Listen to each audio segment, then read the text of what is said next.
¿Qué tal? Buenas noches, público querido, compañeros, gente que nos acompaña hoy a la nueva transmisión de conversaciones sobre desde el confinamiento. No recuerdo si es la sexta o la séptima entrega. La verdad es que ya perdí un poco la cuenta. Y sobre todo un poco con los eventos climatológicos y pandémicos que están ocurriendo al mismo tiempo. Todo parece la última vez que vamos a experimentar cualquier cosa, ¿no? Eh, bien, bueno, me acompaña mi amigo, compañero, docente, entusiasta cultural, gestor cultural, fundador del Círculo de Mérida, como siempre, guapísimo y ávido de comenzar estas transmisiones. Me refiero a Adrián Tenreiro Lazo. ¿Qué tal, Adrián? ¿Cómo estás? Muy contento, muy emocionado, como siempre. También yo ando medio perdido de en qué número vamos, pero siempre con mucho gusto estar aquí contigo, Ricardo Javier Martínez Sánchez, mi querido amigo, profesor, docente, escritor, miembro fundador del Círculo de Mérida, por supuesto también filósofo, crítico cultural. Y pues aquí estamos, Ricardo, pues ya para empezar a platicar.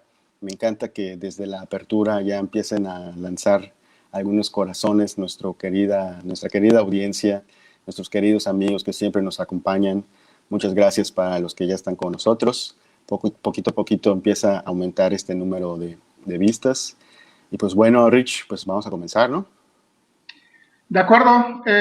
Para la transmisión de hoy elegimos un tema que hemos denominado la ficción en el cine basada en hechos históricos. Por ahí en los días previos, Adrián estuvo subiendo algo de publicidad al respecto, algunas imágenes, la invitación para que nos acompañaran. Hoy recibimos algunos comentarios que me parecen importantes de retomar en el transcurso de la transmisión. Y bueno, Adrián y yo, aunque no lo crean, trabajamos mucho en la gestión y la implementación y la producción de estas transmisiones. Y platicando sobre el día de hoy, no se nos ocurrió un mejor invitado que el que tenemos preparado hoy para esta noche, para hablar precisamente de este tema, la ficción en el cine basada en hechos históricos. Estamos hablando del siempre genial, a veces polémico y maravilloso Manuel Escoffier, un gran amigo nuestro, un colaborador del Círculo de Mérida también. Eh, Hemos sido partícipes en algunas ocasiones también de algunas transmisiones de su programa de radio que vamos también a mencionar en un ratito. Adrián, ¿qué nos puedes comentar de nuestro invitado? Bueno, me gustaría leerles pues una pequeña reseña de lo que ha hecho para que tengan un contexto de con quién estamos hablando, ¿no? De su trayectoria y su formación. Para eso quiero leerles lo siguiente. Manuel Alejandro Escoffier Duarte es licenciado en Comunicación, egresado de la Universidad Anáhuac Mayab, con una maestría en estudios cinematográficos por parte del Centro Universitario de Arquitectura, Arte y Diseño de la Universidad de Guadalajara. De 2005 a 2015 colaboró para el Diario de Yucatán como crítico de arte y de cine. En 2009 fungió como miembro del jurado Mezcal en la 24ª edición del Festival Internacional de Cine de Guadalajara. De febrero de 2010 a julio de 2011 trabajó como profesor de tiempo completo en la licenciatura en Comunicación de la Universidad del Valle de México, Campus Guadalajara Sur. Actualmente funge como coordinador del proyecto cinematográfico Kino Wadi de la Universidad Autónoma de Yucatán. Asimismo, ha sido columnista en el periódico Punto Medio, tanto como productor como conductor del programa radiofónico de discusión cinematográfica Los Ojos de la Bestia, en Radio Wadi 103.9 FM. Y también vale la pena decir que resaltar este papel que ha tenido como promotor de los eventos de Círculo de Mérida, en especial del Diplomado en Religión a través del Arte, y por eso nos da mucho gusto recibir esta noche a nuestro estimado amigo Manuel Escofía. ¿Qué tal, Manuel? ¿Nos escuchas? Hola, ¿qué tal? Sí, claro que sí, les escucho. Muchísimas gracias por invitarme, gracias también por el apapacho, por las palabras tan amables en la presentación. No me veían, pero estaba muy ruborizado cual colegiala, así que muchas gracias. De verdad está de lujo estar aquí. Gracias, Manuel. La verdad es que el placer es nuestro. Creo que es un lujo maravilloso que hayas aceptado la invitación hoy para conversar de lo que realmente te apasiona y de lo que te has especializado. Sí. Obsesivamente, lo cual va a ser maravilloso para nosotros y los espectadores. Antes de pasar al tema y a los apuntes que amablemente preparaste también hoy para nosotros, me gustaría responder y mencionar algunos de los comentarios que están haciendo desde el inicio. Carlos Miguel Parra Arceo dice: buenas noches, Rich y Adrián. María José Parra Rejón dice: Rich, cambiaste tu locación. Sí, porque ya recibí reclamos acerca de que lo que se veía atrás en mis transmisiones era como una cortina de baño. Y entonces hoy estuve un par de horas tratando de ubicar una mejor ubicación para que vean que yo también tengo libros y que no solo es el fondo de Adrián de Amazon. De cartón. Bueno, pues, sí, de cartón. Y bueno, ahora pues, yo soy el que tiene la cortina de baño aquí atrás. sí es cierto. Bien, Miriam Cuevas Góngora dice: buenas noches, chicos, seguro una agradable velada.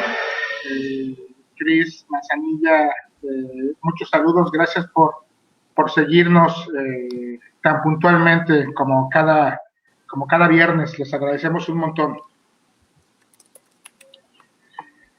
Bien, bueno, pues entonces el tema de hoy, Manuel, la ficción en el cine basada en hechos reales. Nos preparaste una serie de apuntes y un poco de material también para poder conversar hoy. ¿Con qué quieres comenzar? Cuéntanos. Bueno, antes que nada quisiera yo hacer un par de observaciones, porque de hecho este tipo de cosas están llenas de conceptos y de suposiciones que muchas veces se confunden. ¿A qué me refiero? Por ejemplo, todo lo que sean películas o series de televisión o obras de teatro, cualquier medio narrativo que trate de representar de manera dramática el pasado, muchas veces el pasado histórico de cualquier época, cualquier contexto, cualquier país, cualquier cultura, a menudo llega a verse sujeto a juicios o evaluaciones respecto por parte de historiadores o por parte de expertos de historia de qué tanto debe apegarse a los hechos históricos. O sea, una de las primeras cosas que escuchamos respecto a estas películas, sobre todo cuando empiezan a causar controversia, es que quejas de que, por ejemplo, de que distorsiona la historia, distorsiona los hechos. No es que los distorsione, ciertamente los manipula de una manera para llegar no a una verdad histórica, pero sí a una verdad dramática, una verosimilitud dramática dentro de la lógica interna que el cineasta o el autor o el escritor o quien sea que está contando la historia o que está llevando el timón de la historia está tratando de crear. Entonces, sí, lo primero que yo quiero puntualizar es que de entrada, si queremos juzgar esas películas por exactitud histórica, de entrada ya estamos perdiendo un poco el punto de la cuestión, porque ninguna de ellas pretende ser históricamente precisa, pero sí dramáticamente precisa, al menos en términos generales, ¿no? Y por supuesto que aquí entra el concepto que yo desarrollo y trato de ahondar en mi tesis de maestría, que es el uso de la llamada licencia dramática o licencia artística. Estas técnicas bajo las cuales estos cineastas, escritores, esta gente creativa distorsiona, entre comillas, la realidad para moldarla de acuerdo a sus necesidades dramáticas, utilizando metáforas, utilizando tal vez un poquito de exageración de ciertos hechos y atmósferas para efecto dramático, condensando varios personajes en uno solo, cambiando nombres, poniendo diálogos en boca de personajes históricos que a lo mejor no existían, nunca se dijeron, pero que ayudan a darle este sentido a la trama. Quisiera poner un ejemplo de una película que quienes me conocen saben que no les va a sorprender que la elegí. Quienes me conocen bien saben que esta película es una película fetiche para mí en muchos sentidos, y seguramente hasta van a decir, ay, otra vez con eso. Pues sí, otra vez con eso, de modos. Quiero que vean este pequeño fragmento muy, muy breve de una de las primeras escenas de la película Nixon que Oliver Stone hizo en 1995. Es esta biografía épica de casi 4 horas. Si el irlandés les pareció larga, con esta se van a morir, pero bueno, y es una escena que muestra a la Casa Blanca en la noche antes de que Nixon, como bien sabemos, renuncie a la presidencia por el escándalo Watergate. Vamos a verlo, Richie, si podemos ponerlo.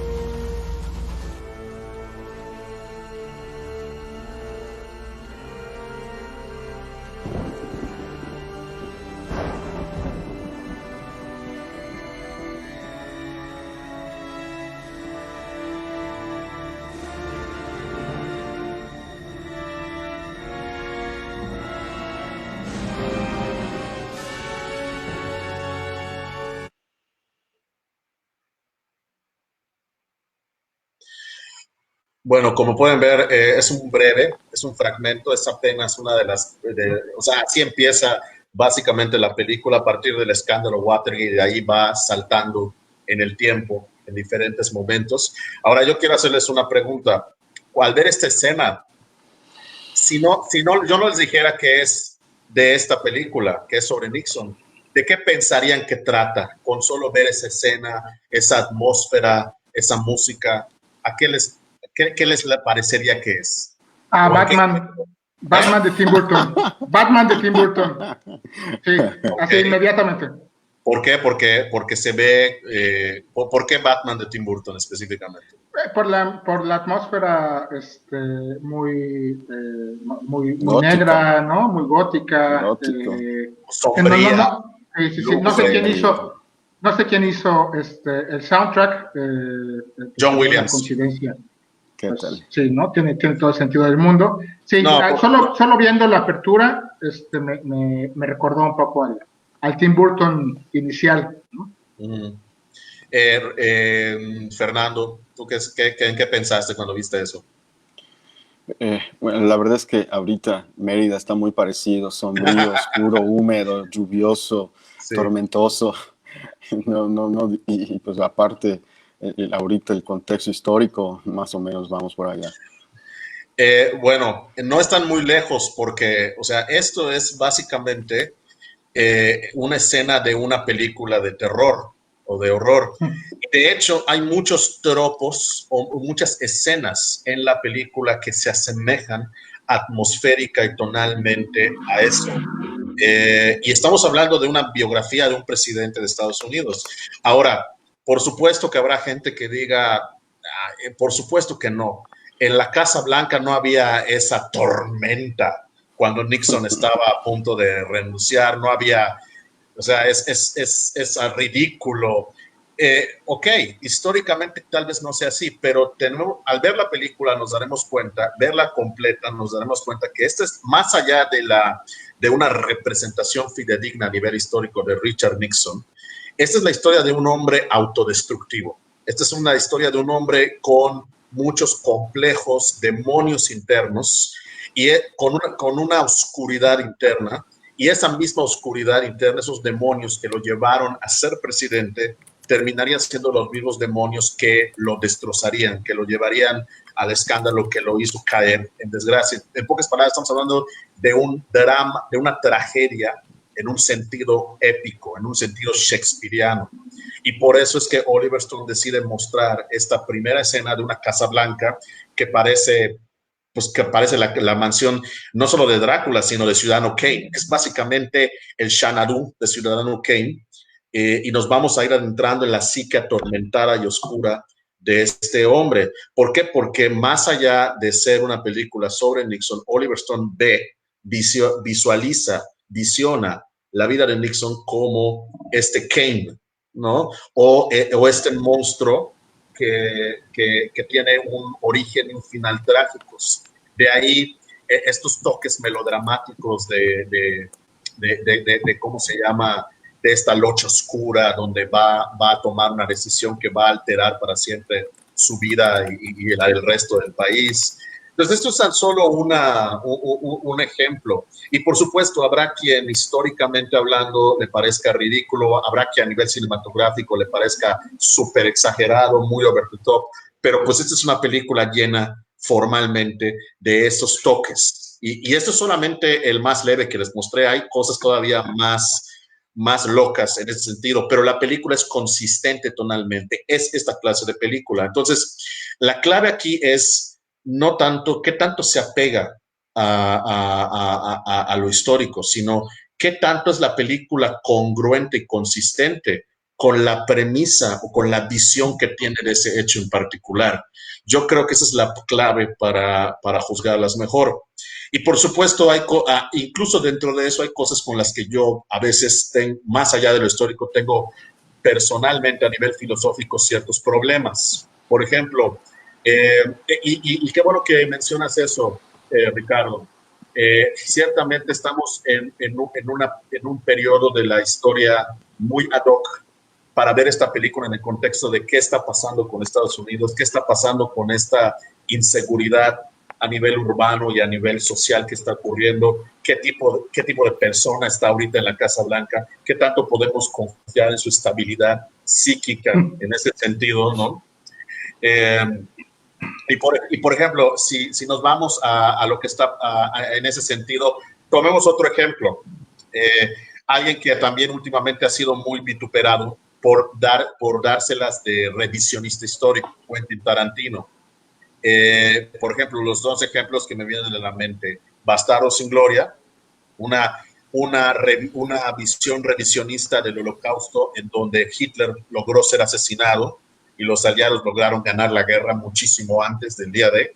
Y por supuesto, Django sin cadenas, donde de alguna manera la esclavitud es vengada a través de este personaje que, si bien es ficticio, pretende representar a todos los esclavos afroamericanos de ese periodo. Ahora, durante la promoción de este programa, alguien mencionó en la sección de comentarios que Bastardos sin Gloria no es una película histórica.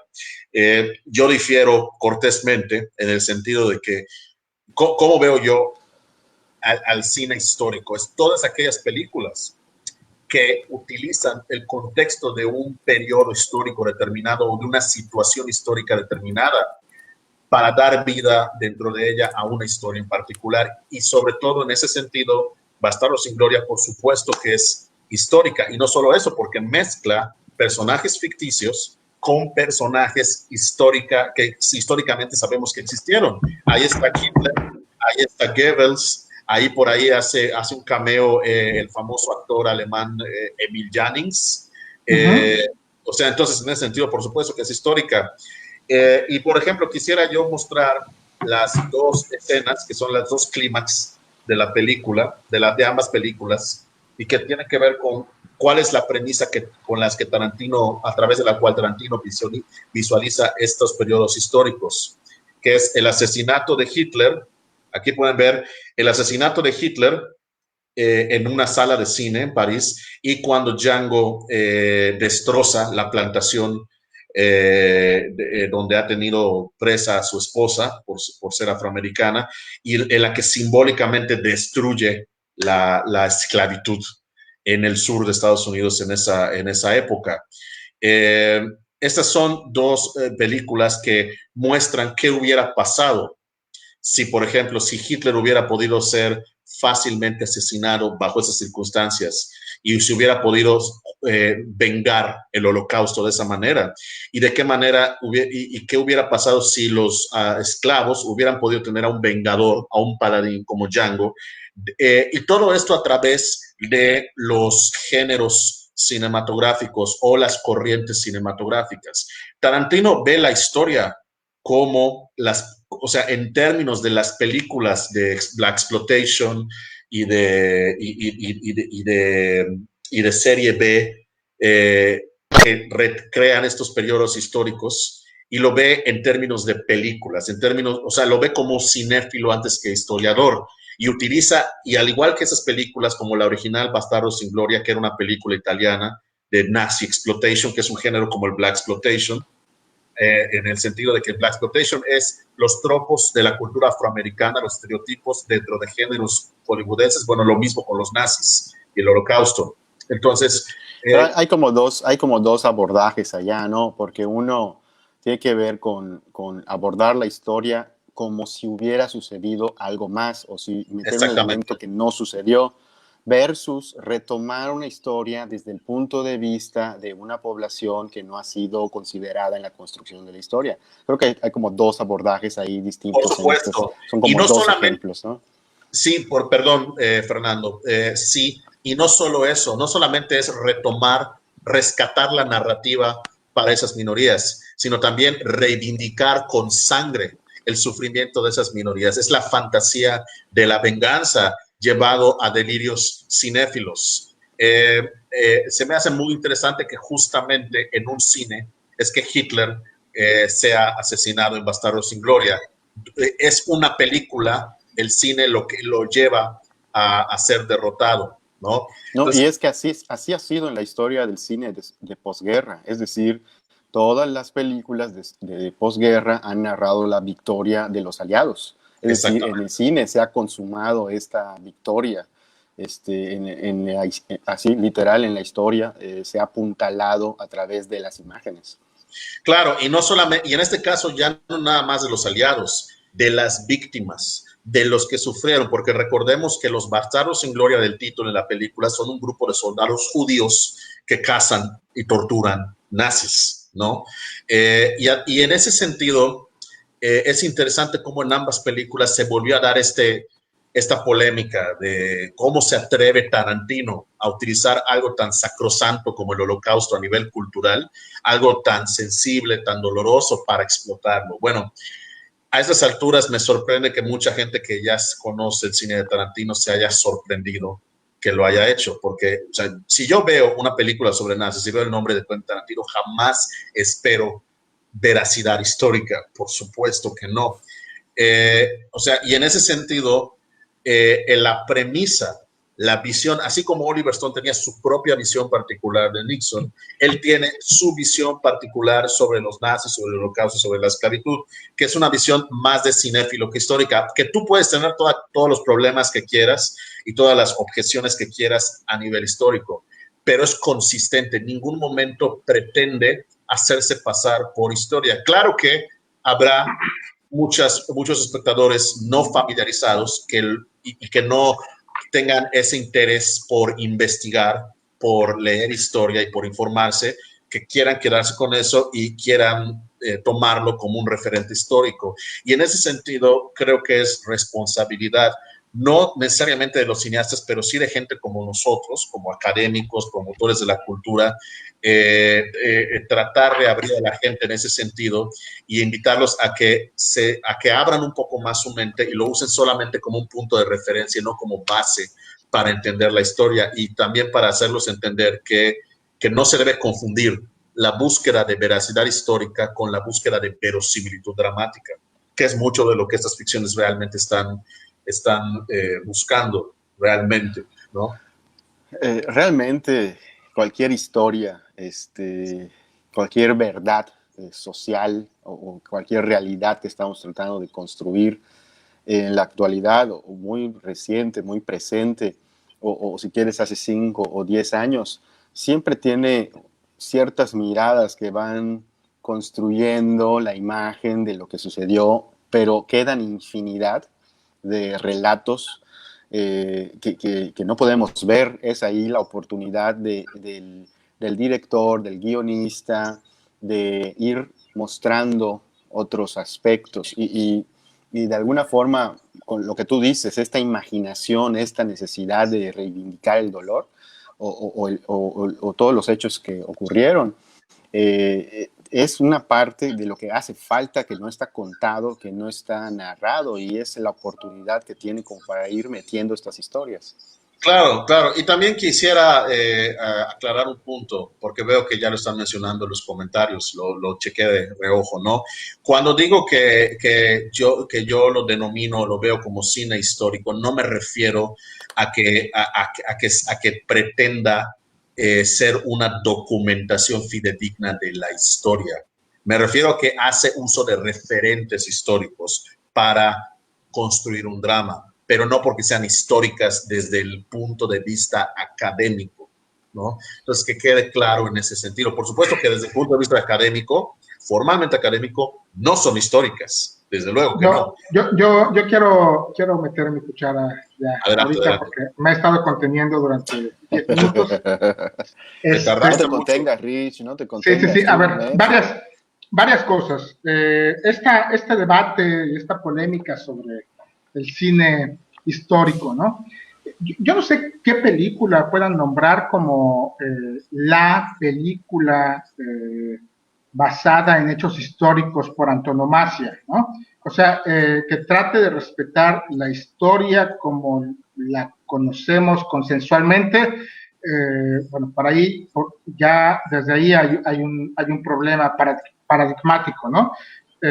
La historia no es una, ¿no? La historia se consensúa y va cambiando contextualmente, ¿no?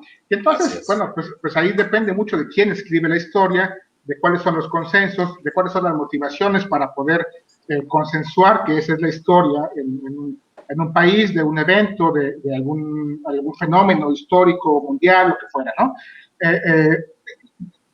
Por otra parte, también quiero meterme un poco en esta polémica acerca de la objetividad en el cine, ¿no?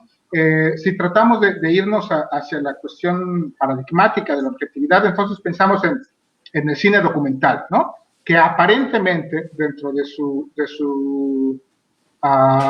intención primaria, trata de ser objetiva, ¿no? Un documentalista trata de plasmar algunos hechos que ocurrieron en cualquier contexto y demás, y pensamos que eso es un poco más objetivo, ¿no? Pero no es cierto. O sea, el documentalista, ¿no? El director tiene ciertas intenciones, tiene ciertas voluntades, tiene ciertas motivaciones, edita, toma testimonios de algunas partes y de otras las deja de lado. Todo tiene que sintetizarse en 2 horas o en 10 horas, si es que es una serie documental, lo que fuera, ¿no? Incluso un género como el documental es tremendamente subjetivo. Tiene motivaciones detrás de los realizadores, de un lado de la historia, de cuestiones políticas, de cuestiones mercantiles. Entonces, incluso este género, que parecería mucho más objetivo, es tremendamente disímil de lo que podemos considerar como históricamente objetivo, ¿no? Y entonces, si aún el género por antonomasia objetivo cae dentro de este juicio, dentro de esta crítica, pues el cine histórico o el cine basado en hechos históricos lo va a hacer mucho más, ¿no? Y quiero retomar un poco de lo que mencionaba Manuel al principio, que tiene que ver con la licencia narrativa, la licencia creativa, ¿no? incluso las novelas históricas, literariamente, se toman esas licencias por antonomasia, ¿no? Porque hay elementos que rellenar, hay elementos que aprovechar, que potenciar, personajes que no existieron, personajes que pueden servir para poder delimitar ciertas motivaciones de hechos que sí acontecieron, etcétera. Vamos, no hay, desde que se muestra una imagen en la pantalla, en el cine, en la televisión, que fue pasada por un lente de una cámara, ya se está perdiendo objetividad, ¿no? La objetividad absoluta no puede ser alcanzada, ¿no? Sí, totalmente de acuerdo. O sea, desde el momento en que la cámara enfoca un punto en específico y omite todo lo demás del campo de visión, ya estás discriminando, ya estás seleccionando, ya estás editorializando, por decirlo así, y por lo tanto, por supuesto que solamente estás mostrando una parte de la realidad y dejando fuera todo lo demás. Esto me lleva a una... Estaba leyendo hace tiempo una entrevista que le hicieron al crítico de cine Jonathan Rosenbaum, donde le hicieron una pregunta que hasta él creo que la disfrutó de responder por lo ridícula que le pareció, ¿no? Que decía, es que, bueno, ¿qué pasa no debería tener la crítica de cine también la responsabilidad de ser objetiva? Y él dice, es que yo no sé qué es lo objetivo. Para mí, o sea, si existe un punto de vista objetivo, sería el punto de vista de Dios. Y yo no creo en Dios. Así que... Oye, entonces también hay que reconocer la naturaleza política de todas estas obras. Es decir, claro, desde luego. Es político porque muestra algunas facciones, destaca algunas facciones. Es decir, haya o no una intención explícita, se dejan de lado algunas cosas. Es decir, no hay una narrativa neutra, es decir, hay una tendencia para mostrar unas cosas sí, otras cosas no. Sí, y en ese sentido, por ejemplo, ya que hablamos de lo político, quisiera mostrarles la siguiente imagen alusiva a Bastardos sin Gloria, al final de Bastardos sin Gloria, perdón por los spoilers. Y esto es algo de lo que solamente me di cuenta el día de hoy mientras estaba juntando las imágenes para este programa. Podemos ponerlo, Richard. Fíjense, esta es la plantación que Django, está un chiquito, pero es la plantación que Django hace volar en pedazos al final. Y por supuesto que muchas plantaciones tenían esta misma arquitectura parecida a la que entonces en su momento fue la Casa Blanca. La Casa Blanca mantiene ese tipo de columnas, de pilares, por supuesto, pero no puedo evitar pensar que cuando está Django haciendo volar esta plantación Candyland, como seguramente los que ya vieron la película saben que se llama, está de alguna manera también haciendo volar simbólicamente, si lo queremos ver así, a todo este sistema institucionalizado de racismo y esclavitud. No, por supuesto que no estoy afirmando ni pretendo poder meterme en la cabeza de Quentin Tarantino para decir, sí, estaba él pensando deliberada y conscientemente en esto cuando hizo esa decisión, pero eso es una lectura sumamente fuerte desde el punto de vista político, ¿no? No creo que haya sido coincidental, pero bueno, esa es una lectura desde la cual podemos aprovecharla y ahorita abordarla, perdón. Y ya que mencionabas otra vez las licencias dramáticas, pasemos ahora a otra película con temática similar, pero ahora desde el punto de vista de un realizador afroamericano, que es Spike Lee. No sé si llegaron a ver o recuerdan El infiltrado del Klan, Black Klansman, que es la historia de este policía afroamericano encubierto que se hizo pasar por un miembro del Ku Klux Klan. Es una película que estuvo nominada a los Oscars, ¿no? Y bueno, ahí hay, por supuesto, a pesar de que es una película que en muchos aspectos trata de apegarse a lo que sucedió en las memorias de este señor que sirvieron de base para hacer el guión de la película, por supuesto que también hay sus distorsiones. Por ejemplo, en la película, ¿qué es lo que hacía este cuate? Hablaba por teléfono a los miembros del Ku Klux Klan, o sea, él se identificaba como un americano blanco en contra de los negros, en contra de los judíos, y luego cuando tenía que hacerse manifestarse físicamente ante ellos, había un agente que asumía su identidad, un agente que tenía, que era de color caucásico y se supone que ellos no notaban la diferencia. Este agente jamás se ha revelado su identidad, pero en la película se le da un nombre ficticio, ¿no? Adam Driver, que es el personaje, se supone que es el agente, pero en realidad no sabemos quién es el agente. Es un personaje creado a partir de esta laguna, de esta información histórica que no se tiene para poder darle mayor pies a la historia, a la trama. Y también hay también, de hecho, ese elemento y otro están en otra de las imágenes, Richard, no sé si podemos mostrarla. Ahí está, arriba pueden ver que está el agente, no me acuerdo el nombre del policía, pero está él y su contraparte caucásica, que se hace pasar por él cuando tiene que ir a las juntas del Ku Klux Klan y demás. Y está este personaje femenino, que es una presidenta de una asociación por los derechos civiles de los afroamericanos, que él conoce justamente cuando va de encubierto a uno de sus mítines, y pues se establece un vínculo, digamos, sentimental entre los dos. Este personaje también es ficticio, completamente, ¿no? Pero sí tiene un propósito, que es mostrar dos visiones o actitudes respecto a luchar contra el racismo siendo uno afroamericano, porque ella está del lado de los activistas, de los revolucionarios, y ella dice que la única forma de cambiar al sistema es destrozándolo y empezándolo desde cero. Y en cambio, él quiere cambiar el sistema, pero desde adentro. Entonces son dos visiones de un mismo problema que son representados en esos personajes, uno de ellos ficticios, y que chocan, y eso le da a la película mucho de su sabor en ese sentido. Entonces, esos son dos ejemplos de licencias dramáticas que ayudan a crear una gran historia.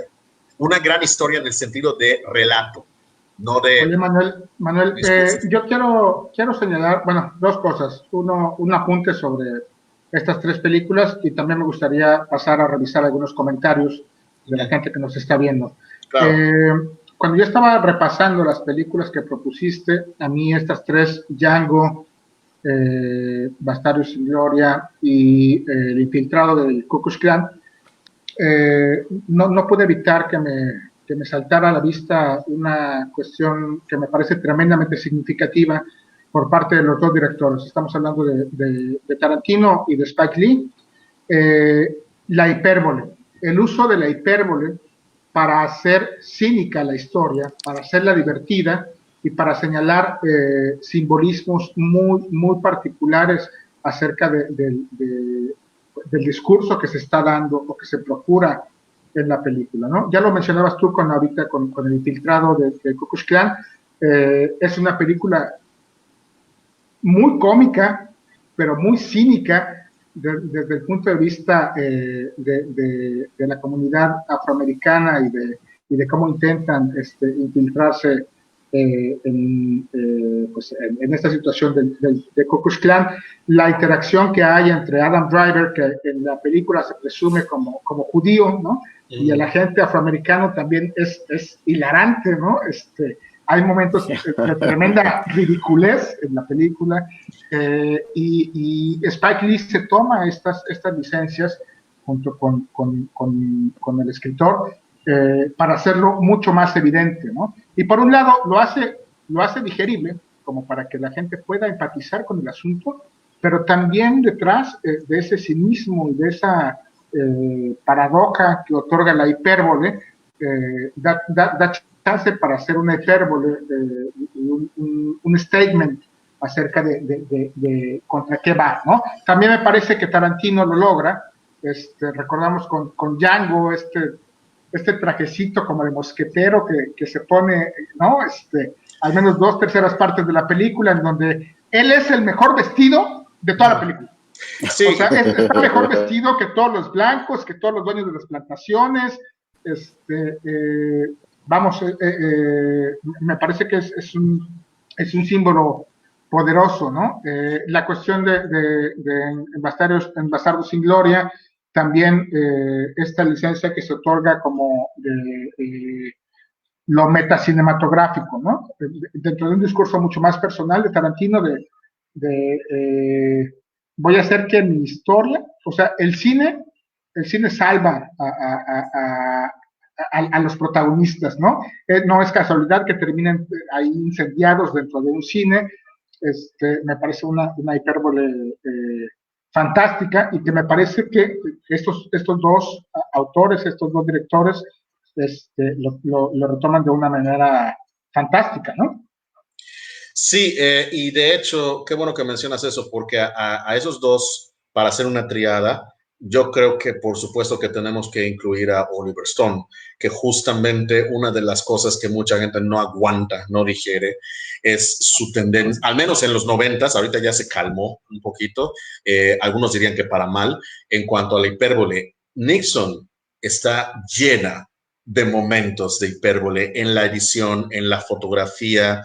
Hay una escena incluso en la que él está escuchando las cintas de Watergate mientras está tomando whisky y se nota que ha estado bebiendo, y de pronto se le aparece el fantasma de su madre como si fuera un fantasma shakespeariano.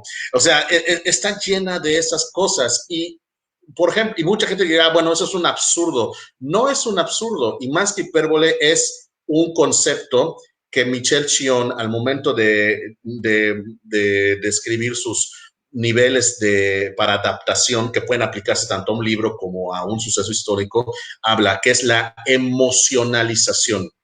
Eso es lo más importante. La historia en todas estas películas es vista desde un punto de vista primordialmente emocional, emotivo, porque más que entenderlo desde un punto de vista históricamente cerebral, nos invita a verlo desde un punto de vista emocional. O sea, más que entender digamos, las complejidades legales de por qué iban a impugnar a Nixon, de por qué el Watergate, qué fue esto, qué en la vida de Nixon le llevó a tener estas tendencias a la corrupción, a la deshonestidad, y que lo hizo convertirse en este hombre que quería desesperadamente ser amado, ser agradado. Está traumado porque no puede ser como Kennedy, ¿no? Entonces es una psicobiografía, nos lleva a la mente del personaje y nos hace entender desde su infancia qué momentos le marcaron y lo llevaron a tomar esas decisiones que luego marcarían el destino de todo un país. Lo mismo pasa con la esclavitud en Django, hasta cierto punto con el Holocausto en Bastardos sin Gloria, con esta cuestión del Ku Klux Klan en la película de Spike Lee, que por supuesto uno podrá tener sus objeciones o sus pros y sus contras de esta hipérbole, pero esta hipérbole funciona para crear estas grandes ficciones a partir de estas historias. Entonces, me comentaste que querías que viéramos comentarios. Richie. Bueno, ¿está todo bien? Muchachos, ¿pasó algo?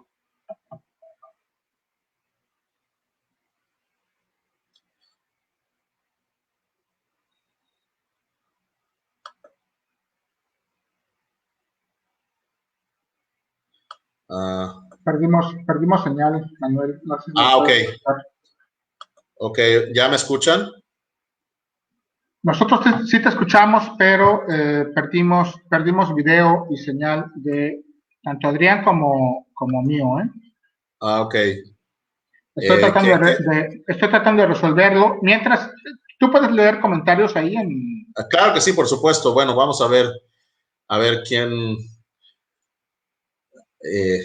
ojalá que dé lugar a una buena conversación. A ver, el último que... Saludos, dice Javier Barrera Pereira, saludos, aquí estaré pendiente de que incluyan películas latinoamericanas. Bueno, sí, por supuesto, teníamos pensado hablar, por ejemplo, a nivel, sobre todo de México, en estas épocas de represión, por ejemplo, cómo el cine mexicano ha intentado hablar sobre el 68, por ejemplo, en Tlatelolco, ya ni se diga Ayotzinapa, que es todavía algo muy reciente. Rosana Beatriz Echablé, me encanta verlos analizando esos temas, excelente invitado, abrazos, muchas gracias. Rosana es mi esposa, Gracias. yo no le dije que hiciera Saludos, eso, Rox. fue natural. Saludos. Patricia Guardarrama dice vampiros, seguramente pensó en eso cuando vio el clip que mostramos de Nixon. Algo de terror muy oscuro, dice Jimena Parra, desde luego. María José Parra Rejón, intento de asesinato de un presidente. Pues no lo matan en la película, pero estoy seguro que históricamente en esos días hubo más de uno que quería verlo muerto, ¿no? Vero Aguirre, Drácula. Pues sí, es como una especie de castillo de Drácula, donde el monstruo está ahí lamiendo sus heridas, ¿no? Un abrazo a los tres, qué chido, dice Vero Aguirre, muchas gracias. Pepe Gutiérrez, en todo caso también valdría la pena el Golem, como una muestra de la pre-segunda guerra sobre los deseos de salvación de los judíos. Ajá, desde ese punto de vista no tiene un referente histórico directo, pero por supuesto que se puede ver como contexto. Dice Carlos también... Miguel Parra Arceo, personajes con características sombrías, Hitler y Nixon, distintos en épocas diferentes, pero con una similitud en cuanto a su personalidad compleja y oscura. Hasta cierto punto, yo diría que sí. Claro, por supuesto que hay matices y diferencias. Chris MG, no sé qué quiere decir MG, es ver la fantasía como articulación narrativa del deseo, aplicado a Django y Bastardos sin Gloria, por supuesto. Oye, Manuel, dice Manuel, Gabriel Benítez, saludos a Gabriel Benítez, por eso precisamente no es histórica. Por supuesto, no son históricas en el sentido de que no pretenden hablarnos de esto desde un punto de vista académicamente histórico. Pepe Gutiérrez, hablando de ficción histórica política, la trilogía de Alcázar. Declaro mi ignorancia y humildemente reconozco que no lo he leído, pero ya voy a ponerme a buscarlo. Gabriel Benítez, Tora. No sé en qué relación a qué lo escribió. Gabriel Benítez, el cine, ¿no?, de ficción primero es de ficción y luego es histórico, pero lo que se intenta es tomar las menos licencias posibles con la historia para ayudar a la verosimilitud de la historia. No sé si necesariamente siempre se busca tomar las menos licencias posibles. Tal vez en principio sí, pero lo que sí es importante entender en que toda ficción basada en hechos históricos o hechos verídicos, por fuerza, tendrá que tomar por lo menos una licencia dramática en ese sentido. Yo creo que es algo inevitable. Es que hay que hacerla. Javier Martínez Soto dice, hay novelas históricas que advierten que no pueden ser tomadas como verdad académica, pues está escrita desde el punto de vista del escritor y no pretende ser un libro de texto. Desde luego, por supuesto, hay muchos ejemplos. En este momento no se me ocurre ninguno, pero sé que hay muchos. Oye, dice Manuel, Cecilia Gómez Osalde, qué interesante relación de imágenes, muchas gracias. Manuel Escofía Aguilar nos aplaude, muchísimas gracias también. Gabriel Benítez, jajaja, qué triste, no sé a qué se refiere, pero bueno. Carlos Miguel Parra Arceo, al parecer se perdieron. Sí, creo que les falló la conexión, Manuel Antuna Vargas, así es. María José Parra Rejón dice, al fin y al cabo son películas y deben entretener al público. Sí, hasta cierto punto, ¿no? Pero yo añadiría, matizaría que el entretenimiento es tan solo una parte de la ecuación y no la única, o incluso necesariamente la más importante. Tú sigues hablando de películas, te seguimos. Ok. La trilogía es de Alcázar. Aquí dice, son las 3 películas. De Luis Alcázar. Sí, desde luego, claro que las conozco. La Ley de Herodes, Un Mundo Maravilloso y El Infierno.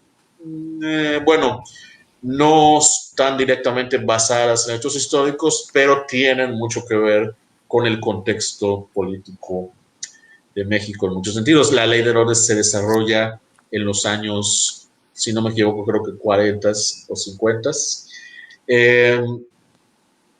Bueno, teníamos una imagen más que mostrar en ese sentido, pero creo que puedo irles comentando en lo que esperamos a que Ricardo y Fernando recuperen la señal. No sé si están familiarizados y han visto, seguramente la han visto, y si no la han visto, les invito a aprovechar esta cuarentena para verla. Está en Netflix. Es la primera temporada de American Crime Story y se llama The People vs. O.J. Simpson, la gente contra O.J. Simpson, que es justamente 10 capítulos de todo el caso O.J. Simpson, que se dio todo este revuelo mediático, este drama legal que se vivió durante varias semanas y por supuesto toda lo que explotó a nivel de tensión racial. Hay que tomar en cuenta que cuando esto ocurrió, acababan de ocurrir el ataque policíaco a Rodney King y todos los disturbios que se dieron a partir de eso. Cualquier parecido entre eso y la realidad histórica actual son meras coincidencias, entre comillas. La imagen que íbamos a mostrarles es una imagen en el juicio de O.J. Simpson a los familiares de una de las dos personas que fueron asesinadas. Recordarán que fueron asesinadas en este hecho, y de lo que se le acusó a O.J. Simpson es de haber asesinado a su ex esposa, Nicole Brown, y a un hombre llamado Ron Goldman. ¿Ok? Bueno, ya nos adelantamos un poquito.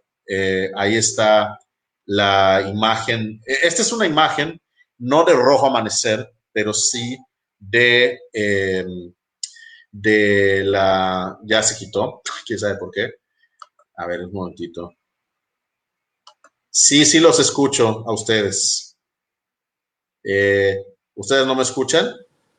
Hola, Manuel, ¿me escuchas? Sí los escucho. ¿Me escuchas? Correcto, qué bueno. Bueno, esta imagen que vieron, bueno, voy a terminar primero de hablar de O.J. Simpson. Entonces, Ron Goldman era una de las dos víctimas en el asesinato, la cual quisieron acusar a O.J. Simpson, si lo recuerdan. Bueno, en esta foto aparecen los actores interpretando respectivamente al padre y a la hermana del asesinado Ron Goldman. En la vida real, estas dos personas, el papá y la hermana, por supuesto que criticaron duramente a la serie porque lo vieron como un intento más de explotación de algo que ya había sido explotado mucho a nivel mediático. Pero además ellos protestaron que la película no muestra al personaje de rol de... No tengo audio de ustedes, para nada. No los escucho. Manuel, ¿nos escuchas? No tengo audio de ustedes. Y bueno, aquí la cuestión es que ellos se manifestaron su disgusto al darse cuenta de que ¿cómo se llama? En la película Ron Goldman solo aparece, no aparece, pero se le menciona después de haberse asesinado. Él no figura como un personaje activo en la serie, perdón.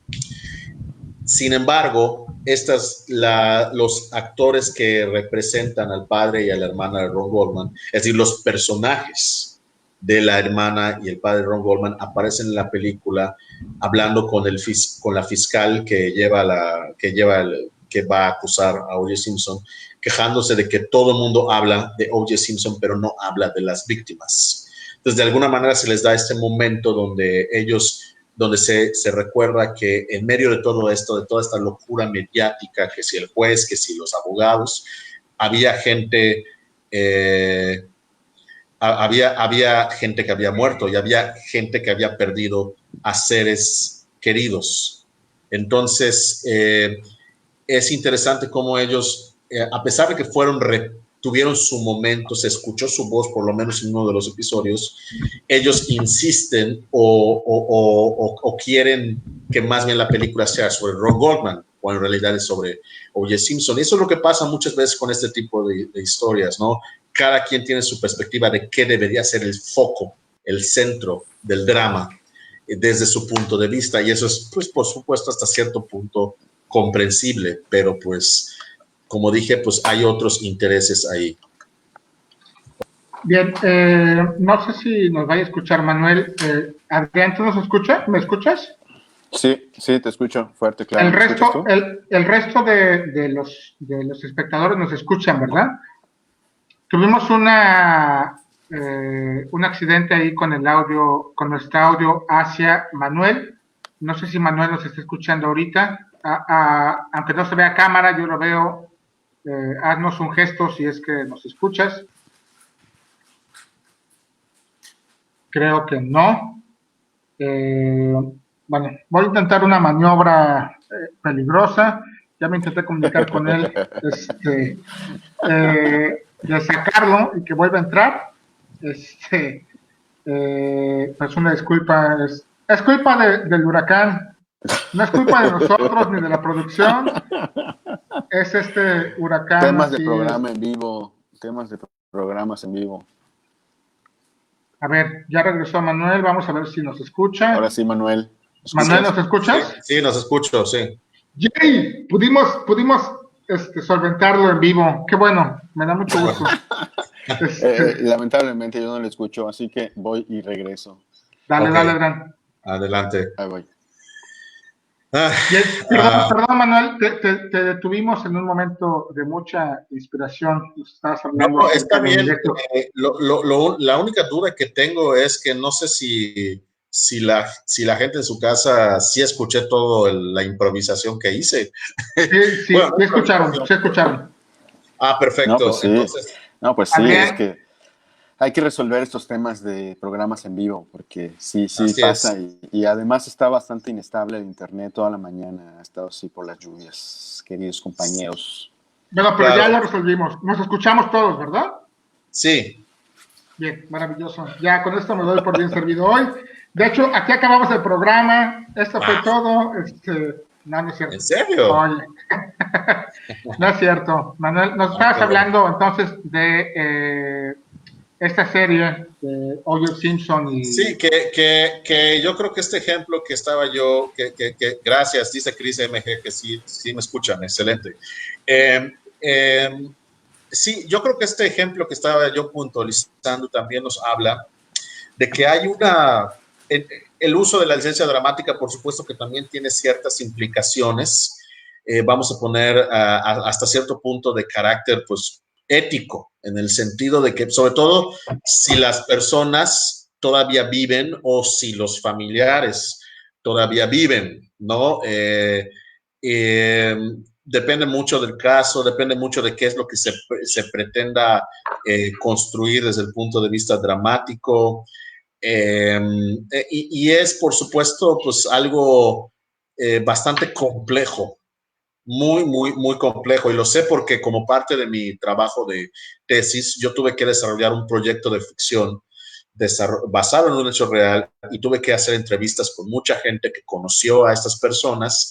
Y en ese sentido tuve yo que tomar mis decisiones al momento de elegir, bueno, cómo iba a condensar, cómo iba a dramatizar, si iba yo a cambiar el orden de los hechos, cómo lo iba a hacer y por qué, sobre todo.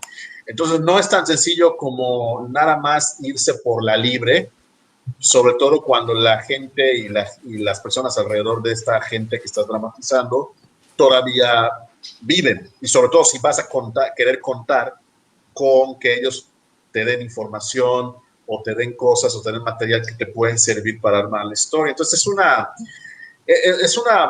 es un equilibrio, ¿no? Una especie de negociación muy compleja entre eso. OJ es una maravillosa serie. Realmente sí les recomiendo que vayan a verla. De verdad. Que la vean en Netflix, porque está en Netflix. Está en Netflix, te atrapa desde el primer minuto. La verdad es que es algo histórico. Por favor, no me vayan a decir cómo acaba, porque... no vayas a saber cómo acaba, ¿no? Al principio se maneja este suspenso que vale la pena ir saboreando cada uno de los capítulos, porque es insostenible la tensión que se da. Y unas actuaciones espectaculares y sobre todo que muestra todo el panorama del contexto histórico, de los movimientos afroamericanos, del contexto de lo que estaba viviendo la ciudad de Los Ángeles, de la figura de O.J., de las víctimas, de los procesos judiciales. De los miembros del jurado, por ejemplo. Hay todo un capítulo que se concentra en los jurados y en todo lo que tuvieron que aguantar y cómo ellos vivieron eso desde su punto de vista es fascinante. Aquí yo también quisiera nada más hacer una pequeña acotación, porque una de las cosas que mucha gente se quejó es que Cuba Gooding Jr. no se parece físicamente al verdadero O.J. Simpson. Y aquí yo siempre digo lo siguiente, yo personalmente no necesito que el actor se tenga que parecer físicamente a la persona o al sujeto que está tratando de dramatizar. Porque al fin y al cabo, creo, no, a mucha gente quizás no lo ve así, pero yo de entrada estoy consciente de que es un actor, ¿ok? Entonces, creo que me cuesta menos trabajo suspender mi incredulidad y decir, bueno, está haciendo una representación de la persona, no una imitación de la persona. Eso puede parecer, sobre todo si el único referente que tienes de la serie es la comparación de Cuba con O.J. Exactamente. Ahí, sin embargo, cuando empiezas a ver la serie, es tan buena la actuación que es convincente. Es decir, te metes inmediatamente en la historia. Lo mismo pasa con Anthony Hopkins en Nixon. Por supuesto, Anthony Hopkins no se parece ni se escucha como el verdadero Richard Nixon. Pero a los 10 minutos de que empieza la película te olvidas de eso porque para efectos y propósitos de esa película y de esa visión en particular que Oliver Stone tiene de Nixon, él es Nixon. O sea, él es su Nixon. Es un Nixon, no es el Nixon, ¿no? ¿Me escuchas, Manuel? Sí, te escucho. Y en ese Adrián, ¿me escuchas? Sí, te escucha. ¿Te lo escuchas? Sí. Ok. Oye, Sí, perdón, dime. perdón. Creo que si queremos buscar actores que personifiquen de manera física maravillosamente bien, tendríamos que remitirnos a Gary Oldman y a Daniel Day-Lewis, ¿no? Pero pocos actores en esta época son capaces de poder hacer eso, ¿no? Sí, sí, por supuesto. Es interesante que menciones a Gary Oldman porque él ha hecho muchas películas biográficas. Por ejemplo, él interpretó a Sid Vicious en Sid and Nancy.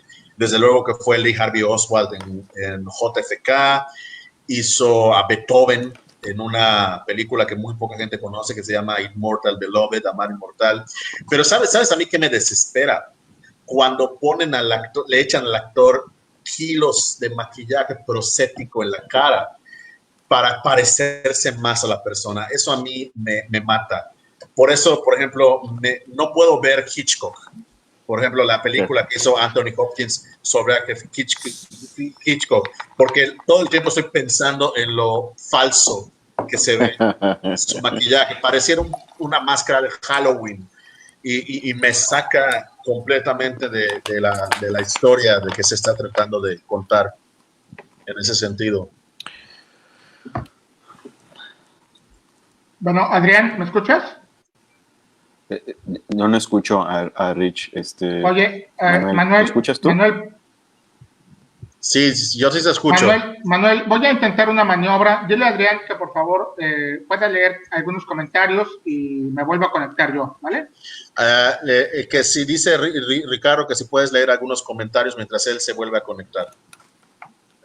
Muy bien.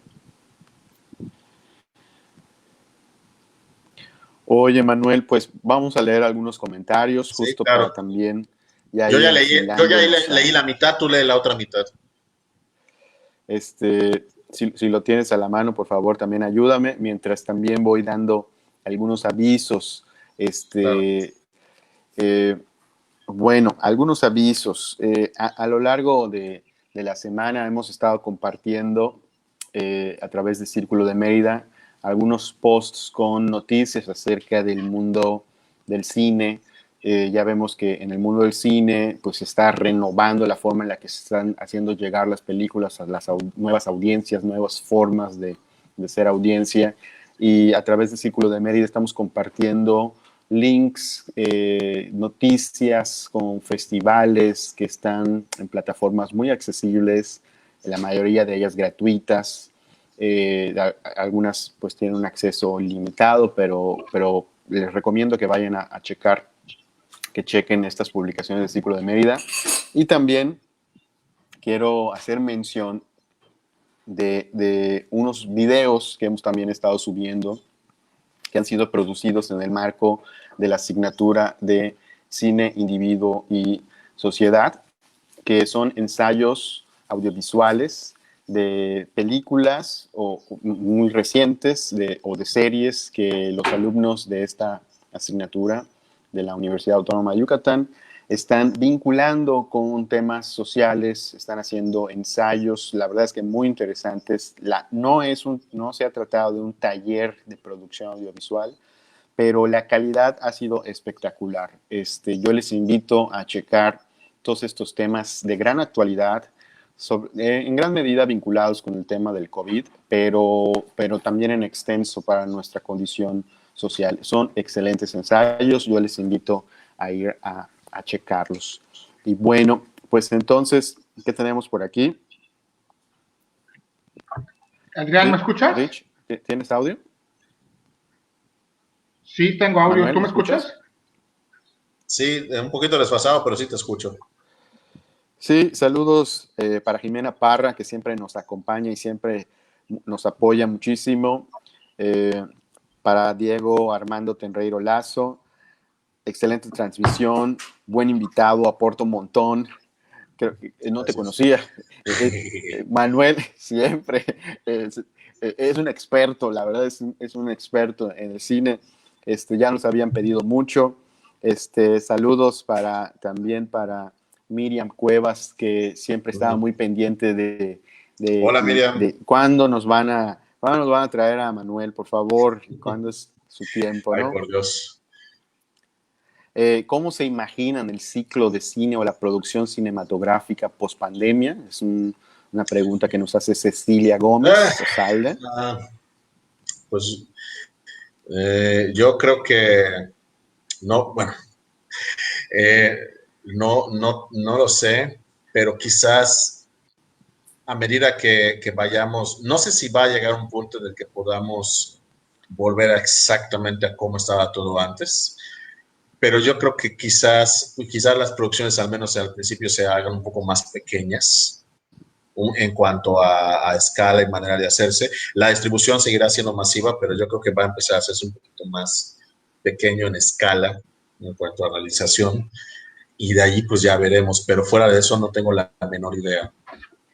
Yo creo que sí, hay una incertidumbre generalizada aunque ya se están planteando algunos esquemas para regresar a las salas, que es así como en lo corto, lo que tenemos a la mano, pues realmente hay mucha incertidumbre de muchos elementos. Oigan, pues vamos a hacer un experimento, dadas estas condiciones que tenemos en la producción. Te voy a dejar con Ricardo, Manuel, para que puedan despedirse. Me dio mucho gusto estar aquí contigo, Manuel. Como siempre, eres un invitado de lujo. Realmente esta es tu casa. Gracias. Me da mucho gusto, como siempre, platicar contigo. Yo creo que no va a ser la única vez. Si aceptas regresar, va a ser un honor para nosotros que estés aquí. De hecho, ¿te acuerdas que íbamos a mencionar una sorpresa en relación a...? Pues si ya abriste el camino, pues cuéntanos, sobre todo hablando viene la pregunta de Manuel, por favor, cuéntanos qué estás haciendo, claro. Qué tienes preparado para la audiencia, queremos saber cómo podemos seguir en contacto contigo. Claro, bueno, desde que empezó el confinamiento, quienes han estado pendientes de mis redes sociales sabrán que manejo semanalmente, o procuro manejar semanalmente, una serie de videos llamadas Cofieísmos. ¿Cómo funciona esto? Ustedes en la sección de, cada vez que yo posteo un video, en los comentarios me dejan preguntas sobre cine, y luego en el video de la siguiente semana yo respondo sus preguntas del tipo que sea, de lo que ustedes quieran sobre cine específicamente. No me pregunten sobre cosas que no sean de cine, porque ahí sí a lo mejor les voy a decepcionar. No me preguntes, oye, ¿cómo puedo salvar mi matrimonio? Pues no. Aquí tengo un psicólogo. ¿Por qué no? Eso es lo interesante. No. Tú eres el psicólogo, ¿no? Mejor que te lo pregunten a ti, tú eres el que sabe mejor esas cosas, ¿no? Pero aquí la cuestión es que es una forma de pues de mantenerme un poquito en forma, porque lo que ustedes me pregunten, pues yo lo tengo que investigar y es responder bien y todo eso, ¿no? Entonces, me pueden hacer cualquier pregunta que quieran sobre cine y en el video yo les respondo y así sucesivamente. Me complace anunciarles que a partir de mañana Escofierismos va a transmitirse todos los sábados habíamos dicho a las 9, ¿verdad? A las 9 de la noche en la página de Facebook del Círculo de Mérida. Entonces, Escofierismos ya pasa a ser parte de la familia del Círculo de Mérida y estoy muy orgulloso de eso. Y pues ahí pueden preguntarme y bombardearme con todas las preguntas que quieran sobre cine. Y yo trataré en la medida de lo posible de responderlos de la manera más profesional y completa que pueda. Si me preguntan por una película que no he visto, pues la voy a tener que ver y dar mi opinión. Si me preguntan por algún director que a lo mejor yo no conozco, pues voy a tener que ponerme al tanto. Es una manera también de mantenerme activo y fresco en ese sentido y también pues de que entablemos un diálogo en ese sentido. Entonces, ojalá que puedan participar y pues el próximo sale mañana a las 9, estén pendientes a través de Círculo de Mérida. Entonces, Richie, no sé si quieras agregar algo más. Sí, bueno, que me parece una gran noticia contar con la transmisión de este programa tuyo, esta iniciativa que has tenido. Yo he tenido la oportunidad de visualizar el par de episodios que llevas. Por ahí te mandé algunas preguntas también en el primero, y me parece una delicia, ¿no?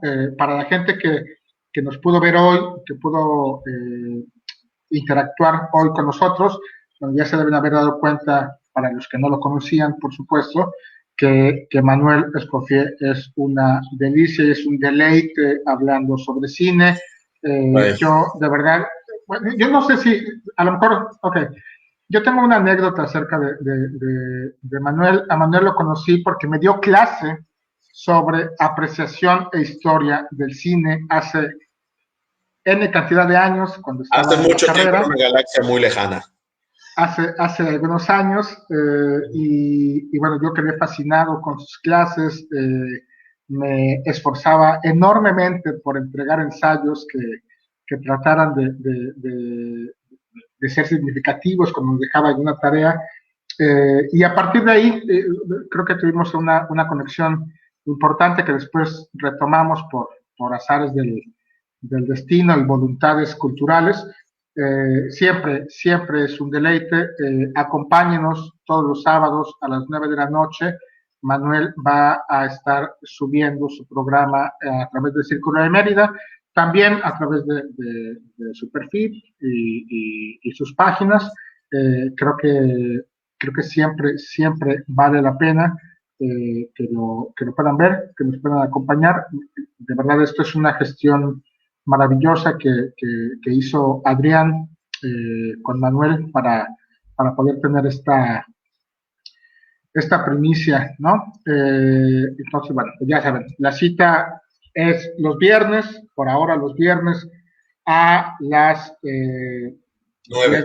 a las 10 de la noche los viernes con nosotros, aquí en Círculo de Mérida con conversaciones desde confinamiento, y los sábados a las 9 de la noche se va a estar subiendo el siguiente video de escofieísmos.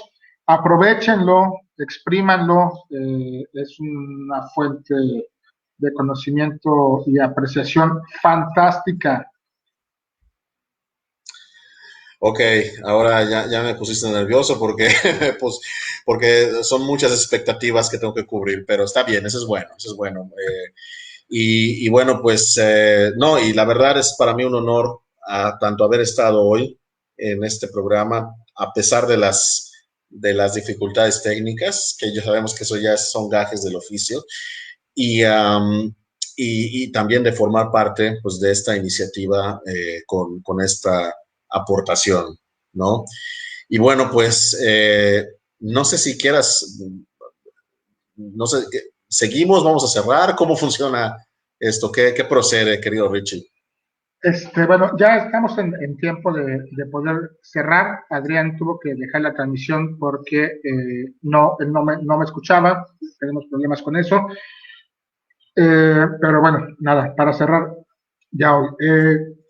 Como cada transmisión, lamentamos no poder sacar a pantalla y leer todos los comentarios que nos mandan. Son un montón, afortunadamente. Tratamos de darle cabida a la gran mayoría cuando el tiempo nos lo permite, y trataremos de seguirlo haciendo en las siguientes transmisiones. También, por supuesto que bueno, Adrián no está presente ahorita a cámara ni nos está escuchando, pero bueno, Adrián es el motor del Círculo de Mérida, esta gestión para que Manuel aquí presente pueda transmitir su programa también a través de la página. Es una iniciativa de él, siempre incansable, siempre con mucha iniciativa. Bueno, pues nada, le agradecemos un montón a Adrián por estos esfuerzos. Y Manuel, la verdad es que ha sido un enorme placer tenerte con nosotros. Seguramente vas a estar en lo consiguiente también invitado, porque siempre es riquísimo y delicioso poder conversar contigo sobre estos temas que te apasionan. ¿Cómo te la pasaste? Bien, muy bien. Lástima que no pudimos hablar de más ejemplos y todo eso, pero yo creo que ya habrá momento para hacer quizás una segunda parte o una continuación o algo por el estilo, pero aún así, pues la verdad estuvo de lujo y no lo cambiaría por nada. Muchísimas gracias. La verdad fue un honor. Gracias, Manuel. Bueno, estamos pensando en otras posibilidades y en otros formatos para poder seguir haciendo esto, dado que, bueno, hemos tenido dificultades en las últimas dos transmisiones. Estén atentos, estamos checando posibilidades, estamos checando alcances de otros formatos, a lo mejor un podcast, a lo mejor algo grabado previamente, subido a otra plataforma y reproducido por aquí. No nos gustaría perder esta interacción en tiempo real que tenemos con ustedes, que siempre nos parece riquísimo, pero bueno, les estaremos comentando acerca de qué sucede. Manuel, pues nada, un abrazo, muchísimas gracias por aceptar la invitación y compartir este conocimiento tremebundo sobre cine que tienes. Nos vemos pronto, ¿vale? Claro que sí, muchas gracias y buenas noches a todos. Gracias a todos, buenas noches, nos vemos en una semana. Chao.